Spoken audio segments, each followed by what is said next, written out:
Hello বন্ধুরা, তো চলে এসেছি বিয়েবাড়ির প্রথম পর্ব নিয়ে তোমাদের কাছে।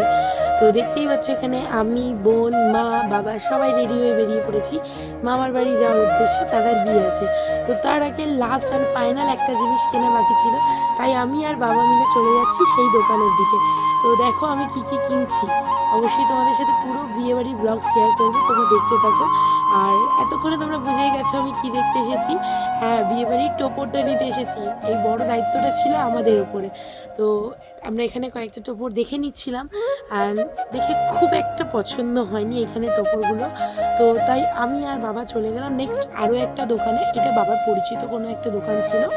তো এখানে বেশ কয়েকটা টোপর দেখছিলাম, তোমাদেরকেও দেখাচ্ছি। তোমরা টোপরগুলো দেখো, কোনটা ভালো লাগছে অবশ্যই কমেন্ট করবে। এই টোপরগুলো আমার কাছে প্রচণ্ড সিম্পল লেগেছে। আজকে আমার মনে হয়েছে যে একটু লালের টাচটা বেশি থাকবে, বাট এটা আবার অনেকটা লালের টাচ ছিল। তো আমার কাছে সব থেকে বেস্ট এই টোপরটা লেগেছে, তো আমরা এটা নিয়েছি। তোমাদের কেমন লেগেছে অবশ্যই কমেন্টে জানিও। টাটা।